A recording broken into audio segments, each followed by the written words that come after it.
Irrigation.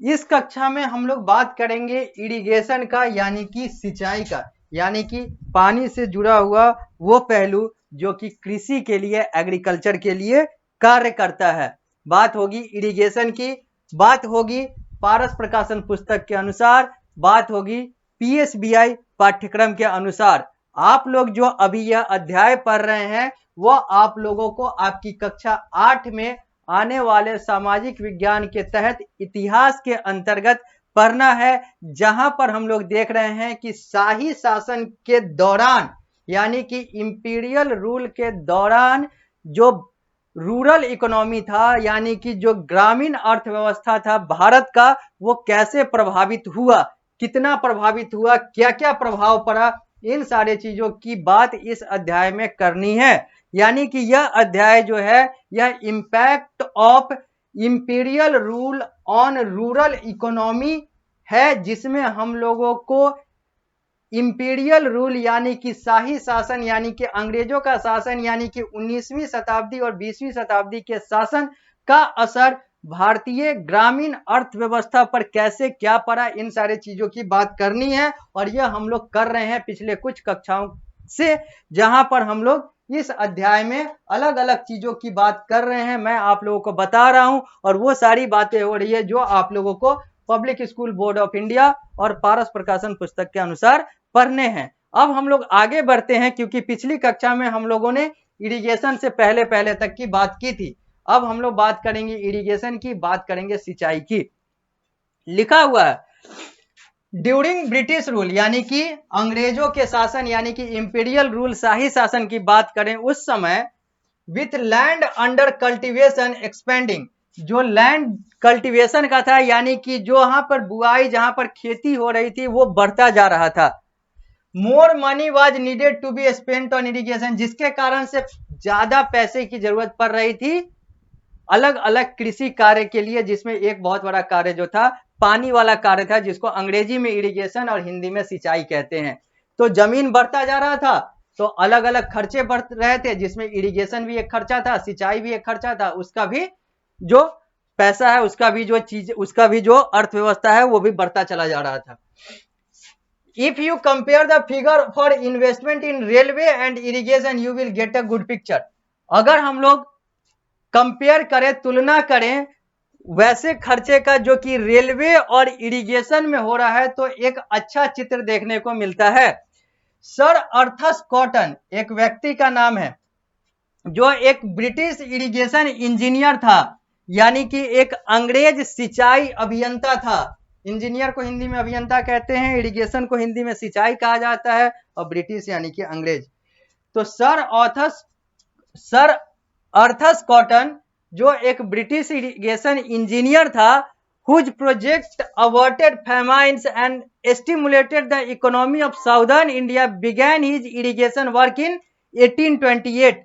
Sir earth's cotton के बारे में कहा जा रहा है कि यह एक ब्रिटिश इरिगेशन इंजीनियर था, जिसका कार्य, जिसका प्रोजेक्ट जो था वो बहुत सारे फैमाइन में, यानी कि बहुत सारे आपदाओं में कार्य किया, सकारात्मक कार्य किया, जिसके कारण से दक्षिण भारत के अर्थव्यवस्था को बल मिला, अच्छा हुआ। उसने, यानी कि इस व्यक्ति के इंजीनियरिंग ने, इस व्यक्ति के दिमाग ने बहुत सारे फैमाइन से अलग अलग क्षेत्रों को बाहर निकाला, जिसके कारण से बेसिकली अगर दक्षिण भारत की बात करें, साउदर्न इंडिया की बात करें, तो वहां का इकोनॉमी जो है वो स्टिमुलेट हुआ, वहां का इकोनॉमी जो है वो आगे बढ़ा। बिगैन हिज इरिगेशन, और यही व्यक्ति इरिगेशन वर्क की शुरुआत वर्ष 1828 में करता है। ठीक है। ही constructed work on Kaveri, Coleroon and Godavari river. ये जो वर्क अगले के द्वारा किया जाता है, सर अर्थस कॉटन के द्वारा, एक ब्रिटिश इरिगेशन इंजीनियर के द्वारा, जो ब्रिटिश इरिगेशन इंजीनियर के द्वारा जो इरिगेशन वर्क किया जाता है, वो 3 नदियों पर सबसे पहले शुरुआत होता है, कावेरी, कोलरून और गोदावरी नदी। ये सब जो है बेसिकली दक्षिण भारत की नदियां हैं। अकॉर्डिंग टू स्टैटिस्टिकल एब्स्ट्रैक्ट, अगर हम सांख्यिकी चीजों की बात करें, अगर संख्या के आधार पर चले, तो the total expenditure on railway came to be £125 million। Up to on irrigation work was only 12 million pound. यहाँ पे पाउंड की बात हो रही है क्योंकि अंग्रेजों का जो मुद्रा है, अंग्रेजों की जो करेंसी है वो यही पाउंड है। डॉलर जो है ये अमेरिका में यूज होता है, अमेरिका की करेंसी है। तो यहाँ पर हम लोग पाउंड देखेंगे क्योंकि पाउंड की बात होगी यहाँ पर, यहाँ पे अंग्रेजों वाले करेंसी की बात होगी क्योंकि अंग्रेज की बात हो रही है। तो अगर हम आंकड़े की बात करें, सांख्यिकी की बात करें, अंग्रेजी में कहें तो स्टैटिस्टिक्स की बात करें, स्टैटिस्टिकल एब्स्ट्रैक्ट की बात करें, यानी कि सांख्यिकी निचोड़ की बात करें, तो रेलवे पर लगभग 125 मिलियन पाउंड खर्च होता था उस समय। तो 12 मिलियन पाउंड जो है वो इरिगेशन वर्क पर खर्च हो रहा था। It was this discrepancy between these two classes of public work that irritated the grieved Sir Arthur Cotton, and after terrible famine in Madras in 1877, he found an opportunity to rouse British public opinion on this issue.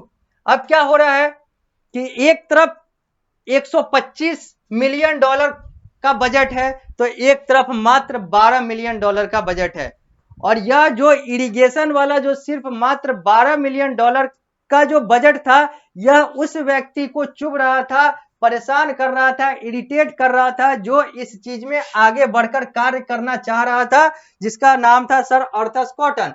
तो ये इस चीज से बहुत ज्यादा irritated था, और irritate होने के कारण से इसको लग रहा था कि बहुत सारा डिस्क्रिपेंसी किया जा रहा है, यानी कि बहुत सारा जो है वो अंतर किया जा रहा है, ऊंच नीच वाला भाव अपनाया जा रहा है रेलवे और इरिगेशन में। तो ये तो परेशान था ही था, लेकिन इसके बीच में एक घटनाक्रम होता है मद्रास, यानी कि तत्कालीन मद्रास में वर्ष 1877 में एक टेरिबल फेमाइन आता है, यानी कि एक बहुत बड़ा आपदा आता है, और यहां पर इस व्यक्ति को अपॉर्चुनिटी मिल जाता है कि वो अपना ओपिनियन इस इशू पर रखे, यानी कि ये जो इरिगेशन पर कम बजट है, ये सारी चीजों पर यह व्यक्ति को एक मौका मिल जाता है, क्योंकि यहाँ पर जो है बहुत सारी मीटिंग वगैरह चलती है इन सारे चीजों पर, तो जिस पर इस व्यक्ति को भी एक मौका मिलता है कि वो अपनी बात रखे। हम लोग पृष्ठ संख्या 79 से पृष्ठ संख्या 80 पर आ चुके हैं पारस प्रकाशन पुस्तक के अनुसार।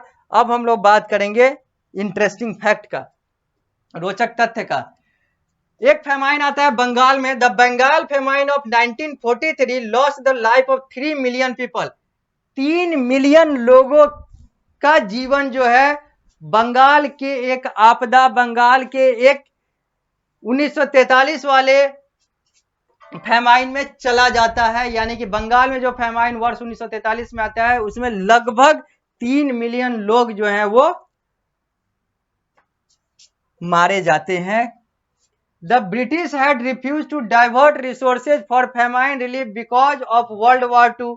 लेकिन जो अंग्रेज हैं वो, चूंकि उस समय वर्ल्ड वार 2 चल रहा होता है, इस समय वर्ष 1943 के दौरान दूसरा विश्व युद्ध चल रहा होता है, जिसके कारण से अंग्रेजों का ध्यान उधर ज्यादा रहता है, इसलिए वो इन आपदा से जो पीड़ित लोग हैं या फिर ये जो पीड़ित क्षेत्र है यहाँ पर उनका ध्यान नहीं आता है, नहीं देना चाहते, और यहाँ पर वो रिसोर्सेज संसाधन का प्रयोग नहीं करते हैं, नहीं करवाते हैं, क्योंकि उनका ध्यान जो है वो बंगाल से ज्यादा विश्व युद्ध द्वितीय पर रहता है।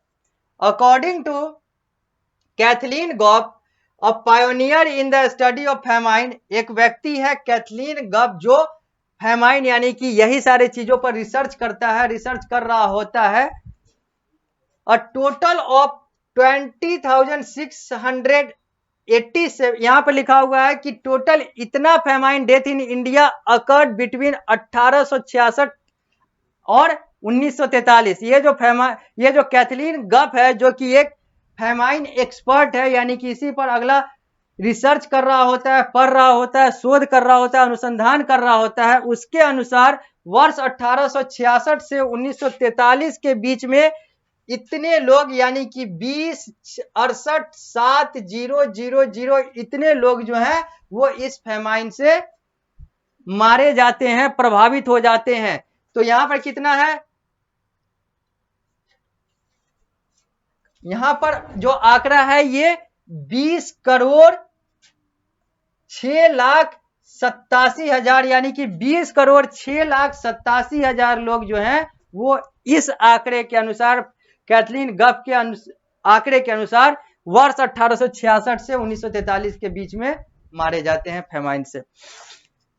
She arrived at the low figure as she did not include the record of those famine with death less than 1 lakh people।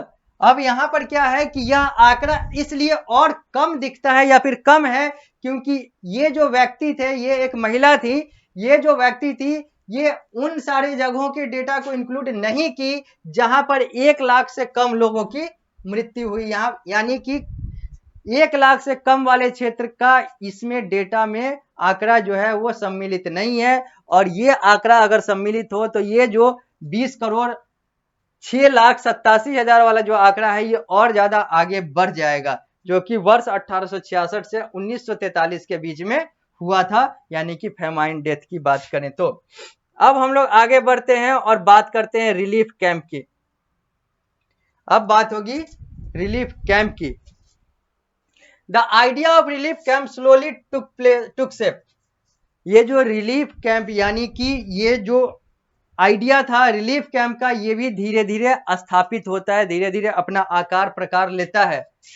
Relief camp help to mitigate the effect of famine. Relief camp से जो famine से जो असर पड़ा है, जो दुख हुआ है, उसको मिटिगेट यानी कि कम करना, खत्म करने का प्रयास किया जाता था।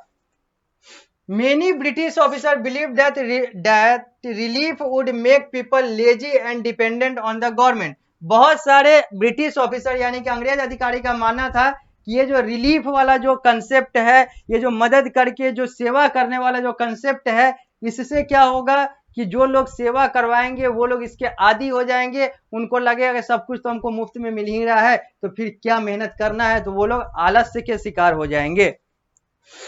Also, they always cited shortage of fund for relief work as an excuse। और वो दूसरा ये भी बहाना बनाते थे कि ये जो रिलीफ करने के लिए बहुत सारे पैसे लगेंगे, जो पैसा जो है वो नहीं है उनके पास।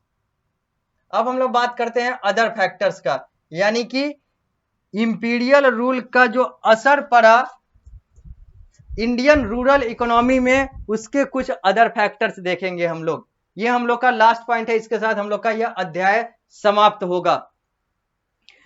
There was no new technology used. कोई नया टेक्नोलॉजी, नया तकनीक का प्रयोग नहीं किया गया। Tools were hardly change. जो हथियार थे वो भी बहुत मुश्किल से बदले गए। The benefit from the use of chemical fertiliser were generally not known and the amount used as insignificant.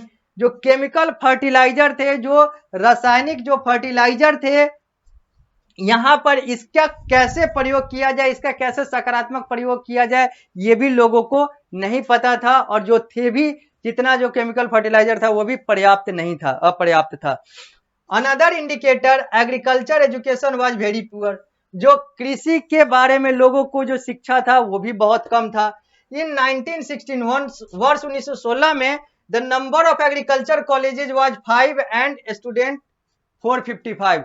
सिर्फ 5 महाविद्यालय हुआ करता था और 5 महाविद्यालय को मिलाकर एग्रीकल्चर वाले जो विद्यार्थी थे, कृषि वाले विद्यार्थी थे 455 मात्र। Since there was hardly any rural primary education, most farmer were illiterate and unable to bring about any improvement on land. चूंकि अगर इक्का दुक्का छोड़ दे, बहुत मुश्किल से कुछ प्राइमरी एजुकेशन वाले विद्यालय थे जहां पर एग्रीकल्चर के बारे में शिक्षा दिया जाता था, रूरल इकोनॉमी के बारे में शिक्षा दिया जाता था। तो बहुत इक्के दुक्के थे नहीं ऐसे विद्यालय, तो जिसके कारण से किसान अशिक्षित रह जाते थे और वो अपने जमीन का सही तरीके से उपयोग नहीं कर पाते थे, इंप्रूवमेंट नहीं कर पाते थे। Moreover poverty, misery and exploitation lead to the terrible condition of the farmer. अब आगे और बात करें तो ये जो गरीबी है, ये जो भूखमरी है, ये जो एक्सप्लॉयटेशन, जो शोषण है, ये सब जो है, कुपोषण जो है, ये सब किसानों के कंडीशन को, अवस्था को, व्यवस्था को और ज्यादा बिगाड़ रहा था। So the government did not provide irrigation facility, seeds, plough, fertiliser और एजुकेशन टू द फार्मर। और सरकार भी, जो उस समय की अंग्रेज सरकार थी, वो किसानों की व्यापक तौर पे मदद नहीं कर रही थी, चाहे वो इरिगेशन फैसिलिटी को देने की बात हो, सीड्स को देने की बात हो, प्लॉगिंग की बात हो, फर्टिलाइजर की, केमिकल की बात हो, एजुकेशन की बात हो, इन सब में जो तत्कालीन अंग्रेज सरकार था वो किसानों का मदद नहीं कर रहा था, किसानों का समर्थन नहीं कर रहा था, किसानों का साथ नहीं दे रहा था, वो लोग को अशिक्षित रख रहा था। The British policies were responsible for famine death, जो अंग्रेजों का जो नियम जो कानून था वो सबसे बड़ा जिम्मेवार था इन सारे आपदाओं से लोगों के मौत का। But the government refuse to recognise any responsibility for improving and modernising agriculture, लेकिन इसके बाद भी सरकार जो है वो हर तरीके से पल्ला झाड़ रही थी, न तो वो उसकी जिम्मेवारी ले रही थी जो मौत हुई, और न तो वो उसकी जिम्मेवारी ले रही थी कि लोगों को यानी किसानों को और ज्यादा शिक्षित किया जाए। यह अध्याय होता है समाप्त, यानी कि जो हम लोग अध्याय अभी कर रहे थे उस अध्याय का नाम था impact of imperial rule on rural economy. यह अध्याय होता है समाप्त। अब हम लोग आएंगे क्विक रिकॉल पे और कुछ बिंदुओं में पूरे अध्याय को फिर से देखेंगे। The British company got right to collect the revenue, जो ब्रिटिश कंपनी थी या फिर कहें तो ईस्ट इंडिया कंपनी थी, वो अधिकार पा लेती है मुगल शासकों से। उस समय जो भी मुगल शासक हुआ करते थे, जब ये लोग आए थे तो इंडिया में, भारत में, कि ये रेवेन्यू कलेक्ट कर सके, अधिकार मिल जाता है। The British introduce 3 new revenue system, जो अंग्रेज थे वो 3 नए रेवेन्यू सिस्टम को इन्होंने लाया। एक जमींदारी सिस्टम जिसको परमानेंट सेटलमेंट कहते हैं, एक रेटवारी सिस्टम और एक महलवारी सिस्टम। ये सारा कुछ हम लोगों ने देखा कि जमींदारी सिस्टम में जो जमींदार होता है वहां पर वो किसानों से पैसा लेता है, रेवेन्यू लेता है और फिक्स्ड अमाउंट ऑफ रेवेन्यू जो है अंग्रेजों को देता है। तो रेटवारी में जमींदार को हटा दिया जाता है, यानी कि मिडिल मैन को हटा दिया जाता है, डायरेक्ट किसान जो है वो हाई रेट पर रेवेन्यू जो है वो देते हैं, हाई रेवेन्यू देते हैं। किसको? तो अंग्रेजों को, अंग्रेज शासकों को। तो महलवारी सिस्टम में कुछ गांवों के समूह को एक गांव बना लिया जाता है, वहां का एक मुखिया बना दिया जाता है और फिर वो मुखिया जो है वो जिम्मेदारी लेता है, जिम्मेवारी दिया जाता है कि तुम जो है पैसा लेकर, रेवेन्यू लेकर मुझे दो, यानी कि अंग्रेजों को दो। Impact of British rule on Indian agriculture, असर क्या पड़ा भारतीय कृषि पर ब्रिटिश रूल का, यानी कि अंग्रेज शासन का, शाही शासन का। कॉमर्शियलाइजेशन ऑफ एग्रीकल्चर हो गया, यानी कि एग्रीकल्चर का, कृषि का, जिसमें चाय, कॉफी, इंडिगो, कॉटन, ओपियम, ये सारे चीजों की खेती होने लगी। वाणिज्यीकरण हो गया, आर्थिक लाभ देखकर ये सारा कुछ होने लगा। इंडियन फार्मर को एक्सप्लॉइट किया जाने लगा, शोषित किया जाने लगा। Famine, no relief for victim, जो पीड़ित हो रहे थे फेमाइन से, यानी कि आपदाओं से, उन्हें भी कोई मदद नहीं मिल रहा था सही से। और पीजेंट रिवोल्टेड, जो किसान थे इन सारी चीजों को देखकर रिवोल्ट कर गए, यानी कि विद्रोह कर गए। अब हम लोग पृष्ठ संख्या 80 से आते हैं 81 पर। अब है एक्सरसाइजेज। यहाँ पर आप लोगों के सामने क्वेश्चन है, इसके आप लोगों को उत्तर देने हैं, और ये क्वेश्चन वही है जो मैंने आप लोगों को पढ़ाया है पारस प्रकाशन पुस्तक और पीएसबीआई के पाठ्यक्रम के अनुसार। कहीं पर भी कोई भी समस्या आता है इस प्रश्न को करने में, आप पूछ सकते हैं मुझसे। यहाँ पर पहला 5 प्रश्न में 4-4 ऑप्शन है, आपको हर प्रश्न के एक ऑप्शन चूज करने हैं। दूसरा फिल इन द ब्लैंक्स है, यहाँ पर 5 प्रश्न है, पांचों में एक एक स्थान खाली है, इसकी आपको पूर्ति करनी है, रिक्त स्थान की पूर्ति करनी है। ट्रू फॉल्स वाले में भी 5 प्रश्न है, पांचों को पढ़ने हैं अलग अलग, और पांचों में बताना है कौन सही है कौन गलत है। सारे सही है तो सारे सही है, सारे गलत है तो सारे गलत है, कुछ सही है कुछ गलत है, सारा कुछ आपको पढ़ के बताना है। Very short answer type question में 3 प्रश्न दिए गए हुए हैं, जिसको आप लोगों को एक एक पंक्ति यानी कि एक एक वाक्य में उत्तर देने हैं। शॉर्ट आंसर टाइप क्वेश्चन, जब हम लोग पृष्ठ संख्या 81 से 82 की तरफ आ रहे हैं तो यहाँ पर टोटल 5 प्रश्न मिलेंगे, इसके उत्तर 2 से 3 वाक्य में देना है। और लॉन्ग आंसर टाइप क्वेश्चन में आने वाले पांचों प्रश्न आप लोगों को हर प्रश्न को एक एक अनुच्छेद यानी कि 5 से 6 वाक्य में इसके उत्तर देने हैं। उसके बाद आता है क्रिएटिव एक्टिविटी, रचनात्मक कार्य। यहाँ पर एक आउटलाइन मैप दिया हुआ है भारत का, और इसमें आपसे कुछ प्रश्न पूछे गए हुए हैं, 3 प्रश्न पूछे गए हुए हैं, इसको आपको पढ़ के इसके उत्तर देने हैं। पृष्ठ संख्या 82 पर है ये, और इसी के साथ आपका पूरा यह अध्याय पूर्ण रूप से, संपूर्ण रूप से समाप्त हो जाता है। जब हम लोग अगली कक्षा में आएंगे, अगली कक्षा में मिलेंगे, तो हम लोग किसी और अध्याय के साथ उस कक्षा की शुरुआत करेंगे।